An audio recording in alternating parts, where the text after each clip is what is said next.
Chers internautes, nous vous souhaitons la bienvenue. Nous sommes ravis de vous avoir à notre émission Les vérités bibliques. Aujourd'hui, nous allons débattre d'un thème aussi important. D'ailleurs, vous savez, tous les thèmes dont la Bible traite sont importants en soi.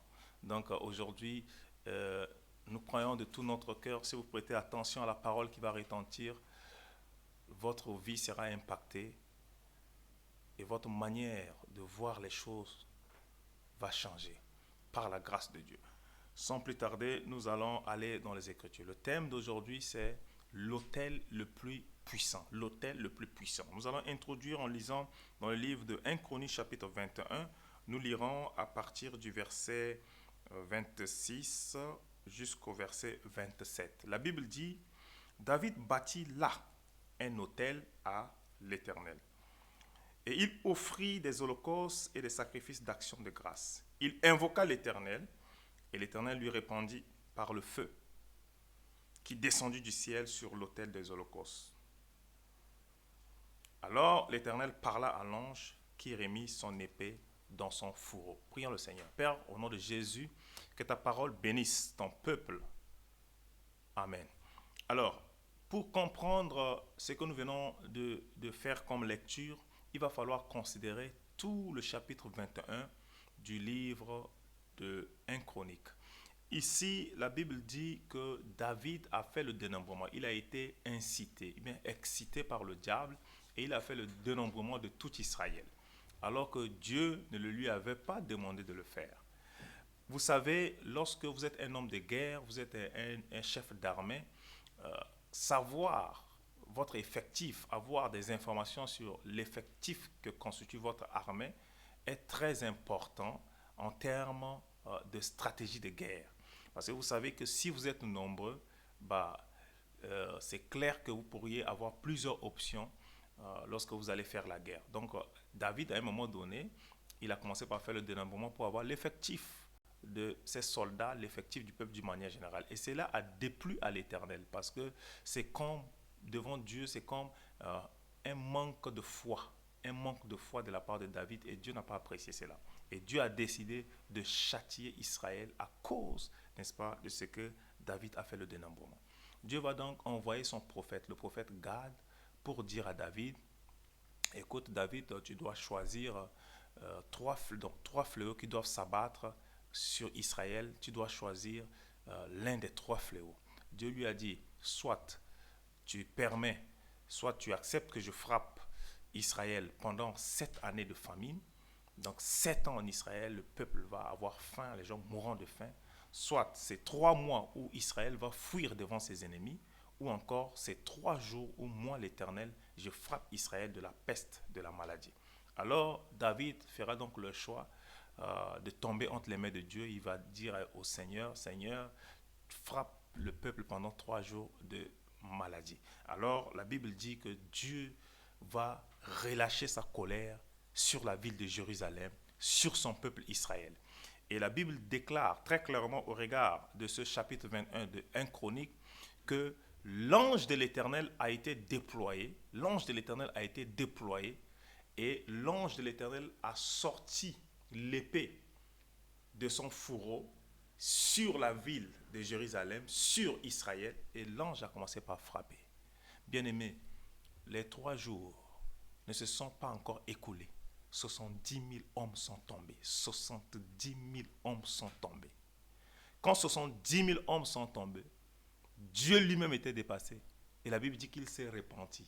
C'est-à-dire que Dieu a commencé par regretter, avoir du regret par rapport à la décision qu'il a prise de pouvoir, n'est-ce pas, détruire Israël avec la peste. Et Dieu va donc ordonner au prophète Gad de dire à David d'aller sur l'aire d'Ornan, offrir des sacrifices pour que lui puisse arrêter la plaie.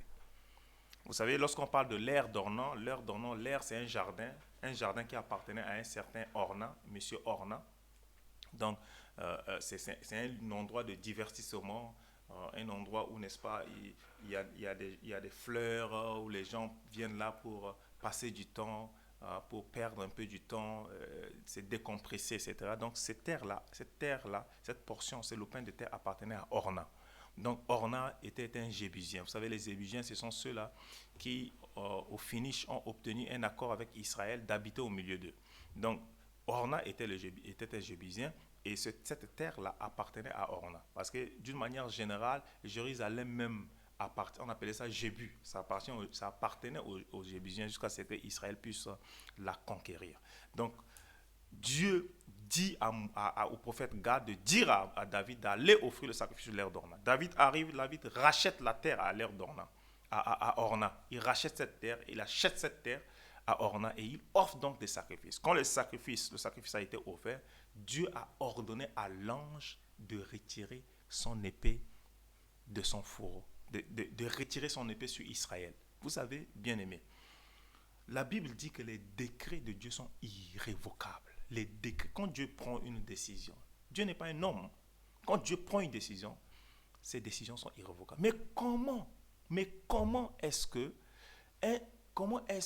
Dieu, un sacrifice fait à Dieu sur l'aire d'Orna, amène Dieu à révoquer son propre décret? Vous voyez, Dieu a mis sa parole au-dessus de lui. Il dit, je jure par moi-même dans Isaïe 45 que la vérité sort de ma bouche, qu'à part moi, il n'y a personne. Alors, pourquoi est-ce que Dieu a ordonné que le sacrifice soit fait sur l'aire d'Orna et qu'à travers ce sacrifice, il puisse ordonner à l'ange de retirer son épée? Vous savez pourquoi? Parce que l'aire d'Orna était un autel puissant. Je vais m'expliquer. L'aire d'Orna était un autel puissant. Pourquoi? Parce que des années en arrière, des centaines d'années en arrière, Abraham, qui est le père de David, a offert Isaac en sacrifice dans Genèse chapitre 22. Il a offert Isaac en sacrifice à cet endroit-là exactement, c'est-à-dire sur l'aire d'Orna. Il a dit à Abraham, donne-moi ton fils, ton unique, offre-le-moi sur une montagne que je t'indiquerai. Et il a amené l'enfant sur le mont Morija. Donc, l'aire d'Orna était située sur le mont Morija. Si vous lisez bien la Bible, vous allez voir. L'aire d'Orna était située sur le mont Morija, exactement à l'endroit où Isaac a été offert en sacrifice à l'Éternel. Et Dieu a juré pour dire, je jure par moi-même. Parce que vous voyez, quand Dieu est dépassé, il jure que par son nom, parce qu'il n'y a aucun nom qui soit supérieur à son nom, ou bien au-dessus de son nom. Donc il jure par lui-même. Il a juré devant Abraham, lui disant, Abraham, je jure par moi-même, je te bénirai, toutes les nations de la terre seront bénies en ton nom, parce qu'aujourd'hui je sais que tu crains Dieu, tu ne m'as pas refusé ton fils, ton unique. Donc le sacrifice que Abraham a offert à Dieu fut un sacrifice qui eut, n'est-ce pas, une grande valeur aux yeux de Dieu. Et Dieu a décidé de bénir Israël à perpétuité à cause de ce sacrifice. Donc, du coup, cet endroit était devenu un autel. Lorsqu'on parle de l'autel, l'autel c'est quoi? L'autel c'est un haut lieu. L'autel c'est un endroit de sacrifice où on offre des sacrifices. L'autel est la porte. L'autel est une porte entre le monde surnaturel, le monde spirituel et le monde naturel ou le monde physique dans lequel nous nous trouvons. Pour que le monde spirituel puisse communiquer avec le monde naturel, il va falloir passer par un autel. Donc c'est le lieu de rencontre entre le divin et le naturel. C'est le lieu de rencontre entre le spirituel et le naturel. Vous allez voir que dans Genèse, par exemple, dans Genèse chapitre 28, vous allez voir que Jacob, lorsqu'il quittait la maison de son père pour aller chez son oncle Laban, la Bible dit qu'en cours de route, il a passé la nuit et il a eu une vision. Et il a vu, n'est-ce pas, une échelle qui était dressée là et dont le sommet touchait les cieux. Et les anges qui montaient et descendaient. Lorsqu'il s'est réveillé et descendait, lorsqu'il s'est réveillé, il a dit, ici, c'est la porte des cieux. Et il a donné le nom à ce lieu, il a donné le nom de Bethel, pour dire que c'est la porte des cieux. Mais lorsque vous remontez la lecture, dans Genèse chapitre 12, vous allez voir que exactement à cet endroit, son père Abraham est passé par là. Abraham était passé par là et Dieu a parlé à Abraham à cet endroit et Abraham a bâti un autel. Abraham est passé par là et il a bâti un autel. Et comme par hasard, mais le hasard n'existe pas avec Dieu, Dieu permet à ce que Jacob puisse passer, n'est-ce pas, une nuit à cet endroit précis qui était déjà un hôtel. Qu'est-ce qui se passe? Jacob a commencé par avoir des visions. Donc l'autel, c'est le point de contact. L'autel, c'est la porte qui permet au surnaturel, au monde spirituel, de pouvoir agir sur le monde naturel. Donc, bien aimé, ce jour-là, sur l'ère d'Orna, il y avait un phénomène qui s'est produit. C'est-à-dire que Dieu s'est souvenu de l'alliance qu'il a faite avec Abraham. Dieu s'est souvenu que Abraham ne lui a pas refusé son fils, son unique. Et pendant qu'il était en train de décimer Israël avec son épée, il s'est souvenu qu'il avait béni Abraham et qu'il avait béni la progéniture d'Abraham. Et Israël, dont il était en train de frapper, était la progéniture d'Abraham. C'était la descendance d'Abraham. Alors, lorsque David a fait le sacrifice, en soi, David était en train de dire à Dieu, souviens-toi de l'alliance que tu as faite avec Abraham, notre père. Et là, la colère de Dieu s'est apaisantie. Et Dieu du haut des cieux a ordonné à l'ange, il dit, retire ton épée sur Israël. Retire ton épée sur mon peuple. Comment le décret de Dieu, Dieu peut révoquer à ce décret? Vous savez, la Bible dit dans Ézéchiel chapitre 21 que l'Éternel, notre Dieu, a un fourreau. Et dans ce fourreau se trouve une épée qu'on appelle l'épée de carnage. Quand Dieu enlève l'épée de carnage de son fourreau, Dieu n'épargne ni le méchant ni le juste. Et ce jour-là, parmi les 70 000 hommes qui sont tombés, il n'y avait pas que des méchants, il y avait des justes. Ils n'avaient rien fait, mais ils sont morts à cause de la faute de David. Parce que quoi? L'épée de carnage était sortie de son fourreau. Mais le sacrifice sur l'autel a amené Dieu à renoncer à son projet. Bien-aimés, nous voulons dire, et vous savez, pour clôturer cette partie, à ce même endroit, David a donné l'ordre à Salomon, son fils, de bâtir le temple. Donc le temple qui a été bâti à Jérusalem, ce temple a été bâti exactement sur l'autel, sur le lieu, le site où Isaac a été offert à Dieu. Aujourd'hui encore, quand bien même que ce temple n'existe pas, quand vous allez en Israël, vous allez trouver ce qu'on appelle l'esplanade du temple. Ça, c'est le site où, n'est-ce pas, le temple, n'est-ce pas, de Salomon, le lieu, le temple, le deuxième temple qui a été construit, a été détruit, démoli par les Romains en l'an 70, par l'empereur Titus. Mais le site est resté là. Le site est resté là. Il y a même une partie de la muraille qui est restée, qu'on appelle aujourd'hui le mur de lamentation. Le mur de lamentation. Donc, le site là est là. Donc, sur ce site-là, exactement, il y a eu, n'est-ce pas, le sacrifice le plus puissant qui a touché le cœur de Dieu. Mais aujourd'hui, nous ne sommes plus dans l'ancienne alliance, nous sommes dans la nouvelle alliance. Qu'est-ce qui se passe dans la nouvelle alliance? Jésus, lorsqu'il était sur la terre, il s'est entretenu avec la femme samaritaine dans Jean chapitre 4. Jésus a dit, voici ce que Jésus a dit à la femme samaritaine. Il dit, femme, l'heure vient et l'heure elle est déjà là, où les vrais adorateurs adoreront le Père en vérité et en esprit. Il dit, l'heure est déjà là, où vous n'aurez plus besoin d'aller me chercher à Jérusalem. Vous n'aurez plus besoin d'aller me chercher sur la montagne. Pourquoi Jésus disait ça? Parce que Jésus savait que l'autel allait quitter Jérusalem. Vous voyez, quand on parle de Jérusalem, c'était le lieu où l'autel était. L'arche de l'Éternel était à Jérusalem. L'arche de l'Éternel était à Jérusalem dans le temple, ce qui symbolisait donc la présence de Dieu. Dieu qui habitait au milieu de son peuple. Et pour que le peuple puisse avoir accès à Dieu, pour que le peuple puisse faire des sacrifices à Dieu, le peuple était obligé de se déplacer pour venir à Jérusalem. Ceux qui étaient dans des villes lointaines, dans des villes avoisinantes de Jérusalem, étaient obligés de se déplacer.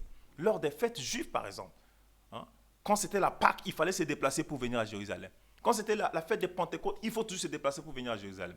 La fête des trompettes, la fête de l'expiation, la fête des tabernacles, il faut toujours se déplacer pour venir à Jérusalem. Parce que l'autel de Dieu était à Jérusalem. Dieu se trouvait à Jérusalem. Mais Jésus dit à la femme samaritaine, l'heure vient, l'heure est déjà là où, n'est-ce pas, vous n'aurez pas besoin de me chercher à Jérusalem. Aujourd'hui, l'autel de Dieu est où? Bien-aimé, l'autel de Dieu a quitté Jérusalem. Et l'autel de Dieu est où? L'autel de Dieu s'est installé en nous. Gloire à Dieu. L'autel de Dieu s'est installé en nous. C'est nous qui sommes maintenant l'autel de Dieu. La Bible dit dans 1 Corinthiens, chapitre 3, à partir du verset 16 jusqu'au verset 17, la Bible dit, ne savez-vous pas que votre corps est le temple du Saint-Esprit? Notre corps est le temple du Saint-Esprit. Donc le Saint-Esprit, par le sacrifice de Jésus, le Saint-Esprit est venu habiter en nous. Donc nous sommes devenus l'autel de Dieu. Et le sacrifice sur cet autel, c'est le sacrifice de Jésus. C'est la mort de Jésus. Le sacrifice de Jésus, c'est le sacrifice qui a coûté Dieu. Si le sacrifice d'Isaac peut amener Dieu à retirer son épée et à la remettre dans son fourreau, à combien plus forte raison le sacrifice de Jésus? Jésus a marché sur la terre sans péché. Il était le sacrifice parfait. Il est l'agneau qui ôte le péché du monde. Le sacrifice de Jésus a plus touché le cœur de Dieu que le sacrifice d'Isaac. Et nous qui avons cru au Seigneur Jésus, nous pouvons nous estimer heureux. Parce que l'autel de Dieu a quitté Jérusalem. L'autel de Dieu est en nous. Ne confondons pas. Beaucoup pensent que l'église, c'est le lieu où on rencontre Dieu. Non, Dieu est déjà en nous. C'est quand nous partons à l'église, donc Dieu est en nous, Dieu est en mon frère, Dieu est en ma soeur, et nous nous retrouvons à l'église, et voilà, ça fait que Dieu est là. Mais si l'autel de Dieu, ce n'est pas le bâtiment, s'il n'y a pas de gens dans l'église, Dieu n'est pas là, puisque Dieu habite en nous. Partout où nous nous déplaçons avec Dieu. Gloire à Dieu. Et vous savez, même le monde des ténèbres connaît le mystère des autels. Les démons, pour agir sur la terre, ils sont obligés de passer par les autels. Ceux qui sont dans les loges mystiques, dans la franc-maçonnerie, la Rose-Croix, et que sais-je encore, ils ont des endroits spécifiques où ils font leurs rencontres. Parce que c'est des autels. Il faut se retrouver à ces endroits-là pour faire leur rite. Parce qu'on ne peut pas faire le rite là où il n'y a pas un autel qui a été érigé. Mais nous, qui avons le Saint-Esprit en nous, nous sommes l'autel le plus puissant qui n'a jamais existé. Et partout où nous passons, tout autel contraire s'écroule devant nous. Tout autel contraire est obligé de fléchir, de disparaître devant nous. Vous savez, les Philistins, lorsqu'ils ont pris l'arche de l'Éternel, ils ont placé devant leur Dieu Dagon. La Bible dit que Dagon est tombé face contre terre devant l'arche de l'Éternel. Le lendemain, ils ont redressé Dagon. Le lendemain, ils sont revenus. Dagon est face contre terre. Ils ont encore redressé. Troisième fois, ils sont revenus. Dagon face contre terre, la tête est complètement coupée. Pour dire que l'arche de l'Éternel, la présence de Dieu, il n'y a rien qui dépasse la présence de Dieu. Et aujourd'hui, Dieu est en nous. Donc nous sommes l'autel le plus puissant. Quel que soit l'autel que le diable peut ériger, cet autel faillira, tombera devant nous. Notre présence seulement va créer un séisme spirituel pour détruire dans notre environnement tous les autels sataniques. Bien aimé, si l'Église peut réaliser cela, si les enfants de Dieu peuvent réaliser cela, nos nations vont voir descendre la gloire de Dieu. Aujourd'hui, même les enfants de Dieu ont peur des sorciers, peur de francs-maçons, peur des rosicruciens. Non, quand tu es l'autel, tu ne peux pas avoir peur. La Bible dit que Dieu est venu habiter en nous avec toute la plénitude de la divinité. Toute la plénitude de la divinité.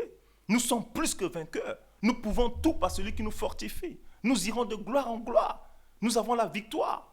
Dans Luc, chapitre 10, verset 19, Jésus a dit, voici, je vous donne le pouvoir de marcher sur les serpents, les scorpions et sur toute la puissance de l'ennemi. Et rien ne pourra vous nuire. Pourquoi? Parce que nous sommes l'autel de Dieu. Je ne sais pas si quelqu'un peut dire Alléluia. Nous sommes l'autel de Dieu. Si vous êtes conscient de cela, de ce privilège que vous avez dans le Seigneur, je vous assure, votre présence va déranger. Si vous êtes dans un environnement où il y a les rosicruciens, il y a des gens qui sont dans les loges et tout, votre présence va déranger. Votre présence va déranger. J'ai même déjà expérimenté cela dans ma propre vie. Des endroits où je suis arrivé, mais à cause de mon identité, à cause de ce que je suis le temple de Dieu, les gens n'ont pas pu arriver à me supporter, à supporter ma présence. Bien aimé, nous sommes dangereux. La Bible dit nous sommes la lumière du monde. Nous sommes la lumière du monde. La Bible dit, une ville située sur une montagne peut-elle se cacher? Et puis, est-ce qu'on peut allumer une lampe pour mettre sous le chandelier? Sous le boisseau, on allume une lampe pour mettre sous le chandelier pour qu'elle éclaire. Nous sommes la lumière du monde. Gagnons notre environnement. Notre présence fait renvoyer Satan. Notre présence fait reculer les ténèbres. Et si chaque enfant de Dieu peut être conscient seulement de cela, le règne de Dieu sera manifeste sur la planète Terre. Nous ne sommes pas n'importe qui. Nous sommes l'autel le plus puissant que l'humanité n'a jamais connu. Parce que Dieu habite en nous. Vous qui suivez cette vidéo, si vous n'avez pas Christ en vous, vous n'êtes pas concerné par tout ce que nous sommes en train de dire. Mais vous pourriez l'être si vous décidez de l'accepter dans votre vie comme votre Seigneur et Sauveur. Alors le Saint-Esprit, l'Esprit de Dieu viendra habiter en vous et vous deviendrez l'autel de Dieu. Vous n'aurez plus peur des sorciers, vous n'aurez plus peur des magiciens, vous n'aurez plus peur de ceux qui sont dans les loges mystiques, vous n'aurez plus peur de ceux qui se nourrissent du sang pour pouvoir s'enrichir. Vous n'aurez plus peur de personne parce que celui qui est en vous est plus fort que celui qui est dans le monde. Chers internautes, chers amis internautes, merci pour votre aimable attention. Une fois de plus, que Dieu vous bénisse. Shalom.